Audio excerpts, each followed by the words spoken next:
Hello, I'm Nige from Benivan Adventures. Vera's got a problem with her waterworks.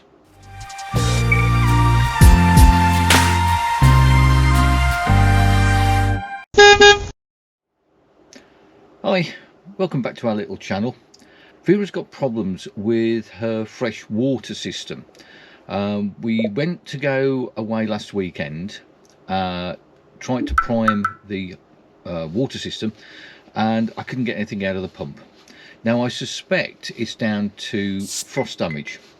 A couple of weeks ago we had some quite severe frosts, severe for Worcestershire. They were about -6, -7 degrees. We use the van pretty much all the time, so I only drain the system when I know the weather's going to get a lot colder. Drained the tanks, left the valves open, drained the boiler, left all the taps open, flushed the pump out like I normally do, and we've never had any problem in the past. But this time, whether it was down to really cold weather or I hadn't got all the water out of the pump, but when I came to prime the system to go away last weekend, we got a really awful noise coming from the pump, and there was no pressure or any suction in the pump. Today I'm going to take the pump out, have a look to see if there's anything obvious that can be fixed. If not, I've already pre-ordered a pump, so we'll get that pump replaced. So this little video, it's certainly not a tutorial, but it's just to show you how the pump comes off, and if we have to, how we replace it.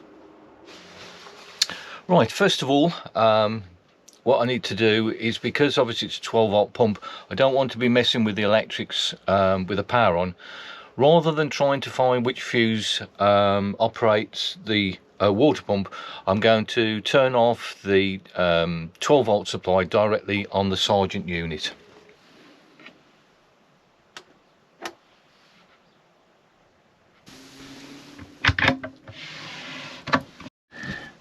Right, now we've got the 12-volt supply turned off, let's just have a quick look in here.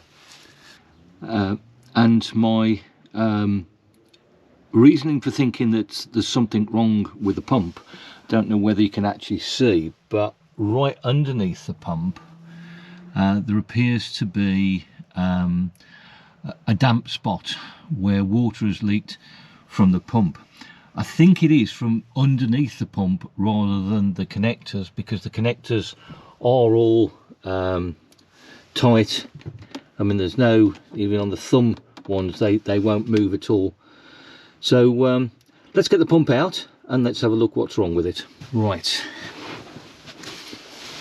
okay, I'm going to disconnect the water connections first, then we'll do the power connection at the back, and then unscrew what looks like 4 bolts or screws that hold it to the back wall of the van.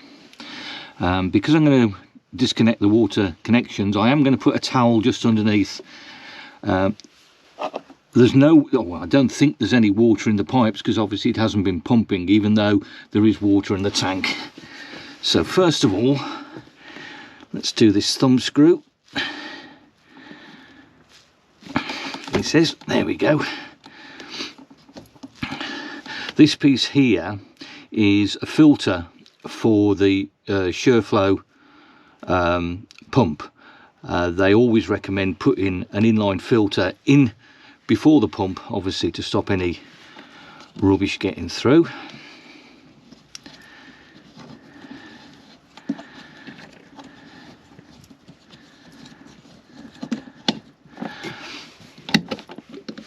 There's a little bit of water there that's gone on the floor rather than the towel, which is always going to be the case.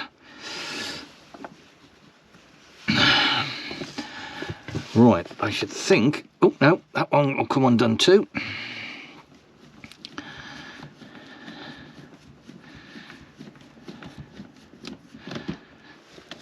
So there is water in the pump,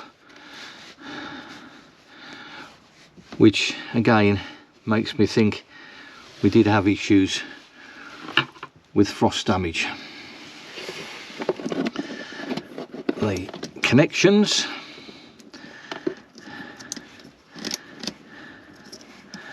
appear to be just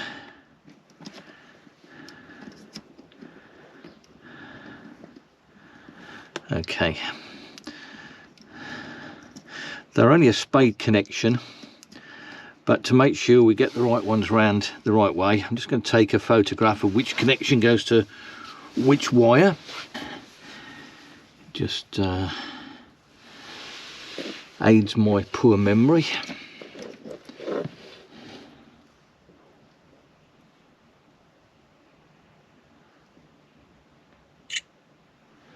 So we've got the red wire goes to the purple, and the black wire goes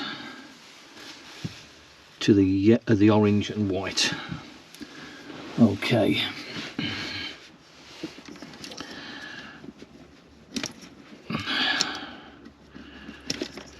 So that's the wiring, that's the van wiring. We'll just chuck that up there out of the way for the moment.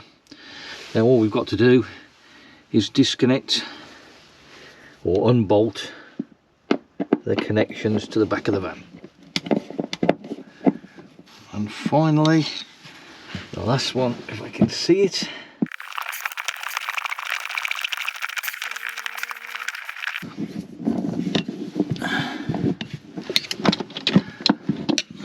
That one's not quite out properly. There we go, that's released. Right, let's get it up on the bench and let's have a look. Right, there we go, that's the pump. There does seem to be, I don't know, pressure relief valve in the bottom, but I'm still not quite sure how that goes. I have pre-ordered a new pump. I've taken the details off this one, and the model number of this particular pump seems to be unavailable now. Whether it's been superseded, I don't know. So with a bit of research, I've found the same style of pump with the same pressure, which is 20 psi, but the flow is slightly different. It's 7, where this is 7.5 litres per minute. The new one, the only one I could find was 7 litres. So let's just have a look at the new pump and see what the difference is.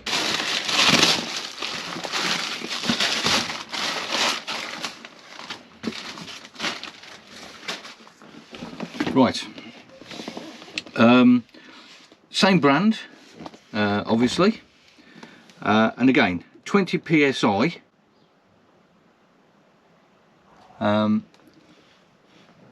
It's got it down as 1.8 gallons. Now what does that one say? That says 2 gallons. So yes, it is slightly, the flow is slightly less on the new pump. I've ordered this particular one from Magnum Motorhomes. I've used them before, and the service has been very good, so I'll use those again. So let's just have a look at this here pump, and hopefully it's going to be pretty much a straight replacement.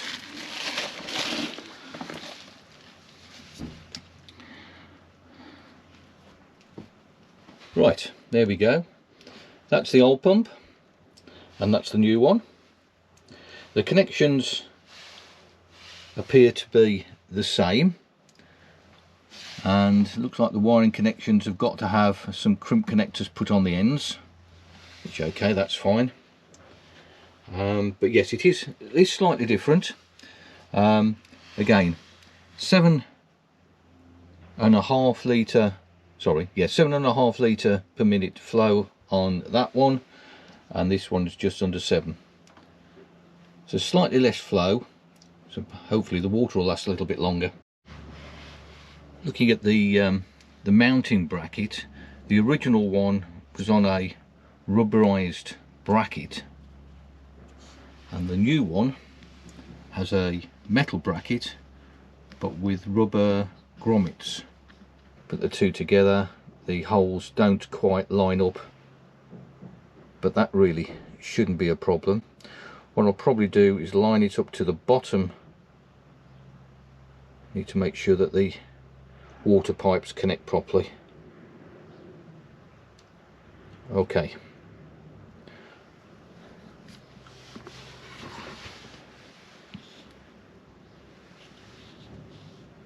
Okay, let's have a look then. So, as we saw on the old pump, which is here, manufacturers put these crimp connectors on the end. The new ones, obviously they don't know the sort of connections they're going to be, so I've got two more of the male crimp-on connections, so we need to put those on now. They are already have been bared back. Push onto the connector and then use some crimp pliers.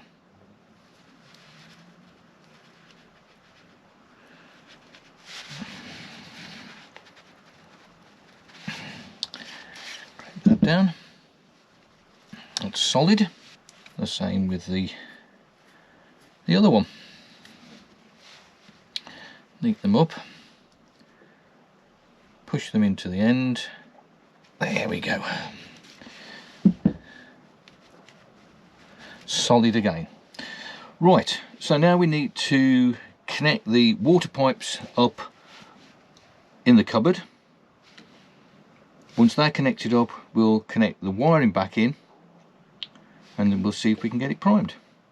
That's our new pump. It won't fit in the original holes, but what I'm going to do first is connect the water connections up, so we know where to mount the pump, so there's no strain on the water pipes.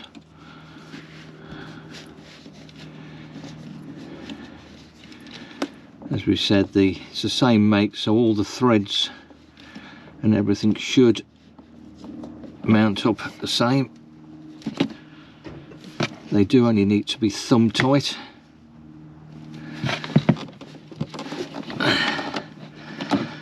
Take the plug off that side.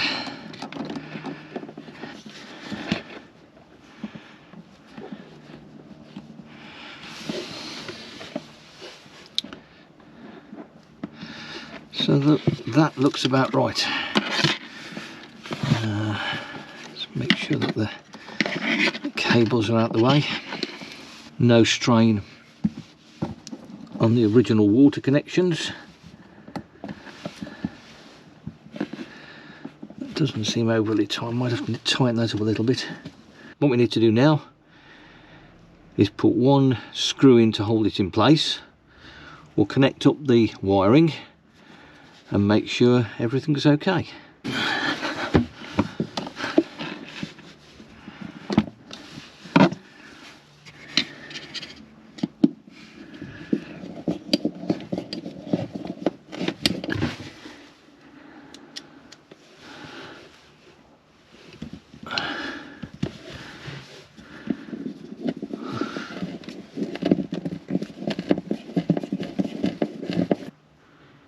Yeah, so the red wire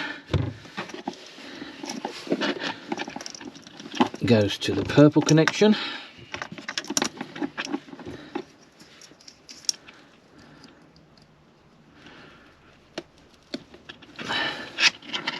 And the black wire goes to the orange and the white. Just want to nip that and that connection up. I haven't got a spanner that size, so I'm going to use a plumber's plier. Just give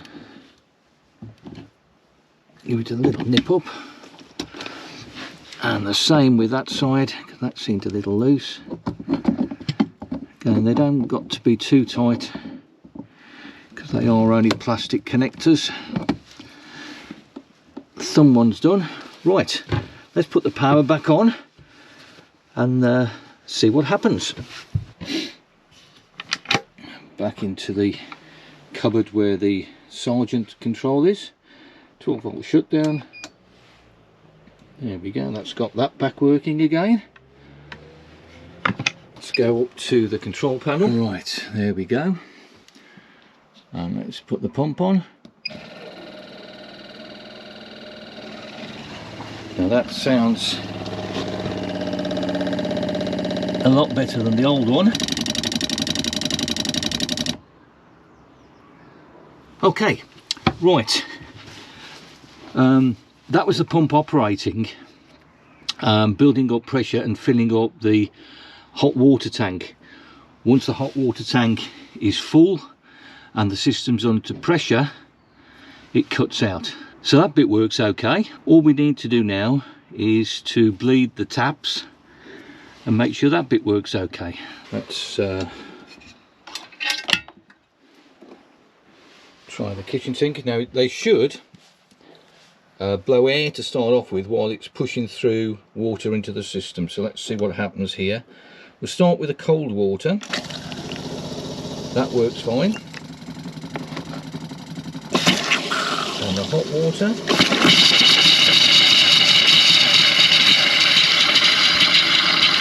There we go. That's the hot water system and the cold water system primed. That seems to be okay. The shower.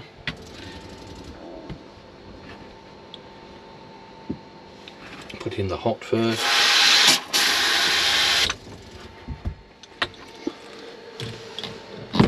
So that's the shower primed. The sink in the washroom primed, and the one in the kitchen. Just to make sure everything's okay, is put the hot water on through the Truma system and put it on boost. It's already on gas, so we'll just try that, make sure there's no errors occur, and while that's heating up. Now the system is all primed and pressurized. I just want to check to make sure that there's no leaks under the new connectors or underneath the pump anywhere. Everything seems to be okay there, and what I need to do now is just pop these wires into this small cable clip to keep them out of the way. Job's a good one. This system of freshwater pump is similar on a lot of UK manufactured motorhomes and campervans. The V-lines made by Autotrail, the Chauson panel van conversions, along with the Roller Team Tolino, and of course the Benivan, are all the same because they're all made at the same plant up in Grimsby. I think the new 2024 models are slightly different, but all previous ones to that are the same. So I hope you found this video useful. If you did, please give it a thumbs up, and if you're not already subscribed to our channel, please subscribe. It's free to do so, of course. Until the next time, thanks for watching, and we'll see you again on our Benivan adventures. Bye for now.